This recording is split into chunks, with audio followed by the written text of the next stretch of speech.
సుమన్ టీవీలో మీ business promotions కోసం ఈ కింది నెంబర్ను సంప్రదించగలరు.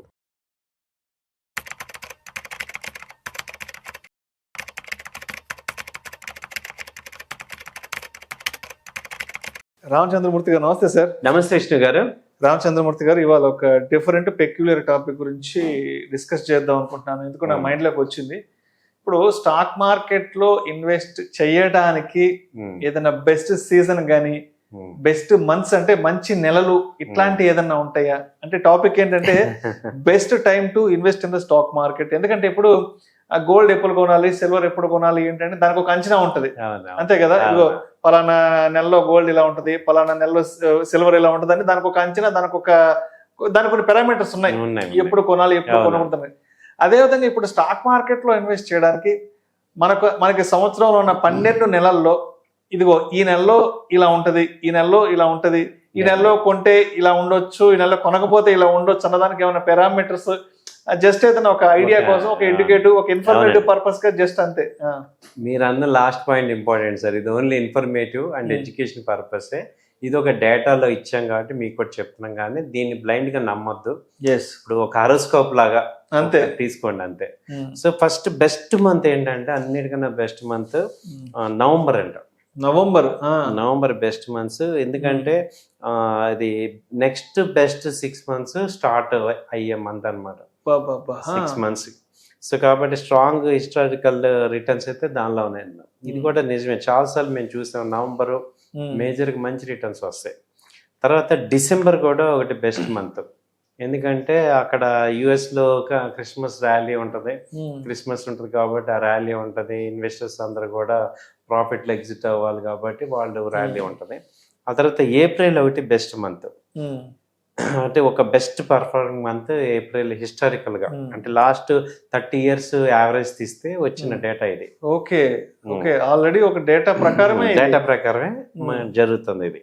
సెకండ్ ఏంటంటే second set of months, second set చెప్పండి. ఇప్పుడు గుడ్ అన్నమాట, బెస్ట్ తర్వాత గుడ్ లో ఏంటంటే జూలై ఒకటి strong summer month with positive historical returns. అంటే సమ్మర్ స్ట్రాంగ్ ఉంటుంది, ఒక పాజిటివ్ హిస్టారికల్ మంత్స్ జూలై కనపడుతుంది.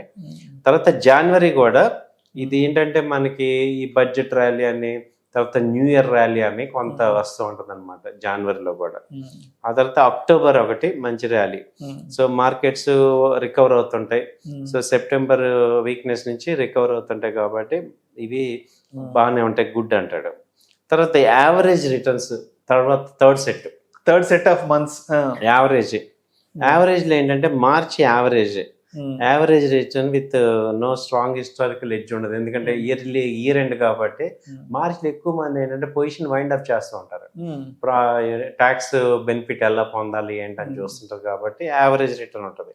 ఆ తర్వాత ఫిబ్రవరి వచ్చి మిక్స్డ్ రిజల్ట్స్ వస్తాయి, వాలటైల్ గా ఉంటుంది ఫిబ్రవరి. ఎందుకంటే బడ్జెట్ అంతా అయిపోతుంది, దాంతో కొంత ఆల్రెడీ అయిపోతుంది కాబట్టి ఈవెంట్ నార్మల్ గా ఉంటుంది. తర్వాత జూన్ ఒకటి జనరల్లీ ఇక్కడ ఇది కూడా నార్మల్ రిజల్ట్ లో ఉంటుంది జూన్. ఇక వరస్ట్ పర్ఫార్మర్ ఏంటంటే వీక్ లాస్ట్ సెట్ మే ఏంటంటే దీనిలో ఒక సేవ్ ఉందంట, cell in May and go away అన్నట్టు. సో ఎక్కువ మార్కెట్ ఫాల్స్ అన్ని కూడా మేలో అవుతుంటాయట. ఆ తర్వాత వచ్చి ఆగస్ట్లో కూడా ఎక్కువ వాలటిలిటీ. అదివరకు ఆగస్ట్లోనే గవర్నమెంట్లు అన్ని పడిపోయేదాన్ని, ఒక ఆగస్ట్ మార్కెట్ ఎప్పుడు వరల్డ్ మొత్తానికి ఆగస్ట్ అనేది పెద్ద సంక్షోభం లాగా ఉంటుంది. బ్రిటిష్ వాళ్ళు కూడా ఆగస్ట్ దేశాన్ని నుంచి వెళ్ళిపోయారు, వాళ్ళ సంక్షోభమే. తర్వాత సెప్టెంబర్ ఒకటి హిస్టారికల్ గా కూడా వీకెస్ట్ మంత్ అన్నమాట. సో ఆగస్టు, సెప్టెంబరు, మే. ఇప్పుడు మిగతా ఈ 3 తీసుకుంటే 8 నెలలు పాజిటివ్ యావరేజ్ గా ఉన్నాయి. సో బెస్ట్ తీసుకుంటే నవంబరు, డిసెంబరు, ఏప్రిల్ బెస్ట్ అంటున్నారు. సో ఇది చూడండి, టెస్ట్ చేయండి మీరు కూడా. సో మొత్తానికి ఏదైనా సరే మనం మాట్లాడుకుంటే జస్ట్ ఒక ఐడియా షేరింగ్, ఇన్ఫర్మేషన్ షేరింగ్, అంతేగాని అవునండి దయచేసి ఎవరు యాస్టీస్ గా ఇప్పుడు మేము చెప్పినట్లుగా మీరు బ్లైండ్ గా ఎవరు కూడా ఫాలో అవ్వద్దు. ఇన్వెస్ట్మెంట్స్ చేసే ముందు ఏదైనా సరే మీకు అందుబాటులో ఉన్నటువంటి మీ అడ్వైజర్ని సంప్రదించడము, వారి నుంచి మంచి సలహాలు తీసుకోవడము మాత్రమే చేయండి. జస్ట్ ఏదో వీడియోలో కొంత మేము ఏదో ఇన్ఫర్మేటివ్గా ఎడ్యుకేటివ్గా మాట్లాడుకున్న అంశాలు మీరు ప్రతి ఒక్కటి అలా గుచ్చి తీసుకోవడం అలాంటి ప్రయత్నాలు కూడా చేయొద్దు. ఈ వీడియోలో మేము ప్రస్తావించబడిన అంశాలు కేవలం ప్రేక్షకులకు ఒక చిన్న ఐడియా ఇవ్వడం కోసము, educative purpose, information, just awareness కోసం మాత్రమే వీటి గురించి ప్రస్తావించడం అనేది.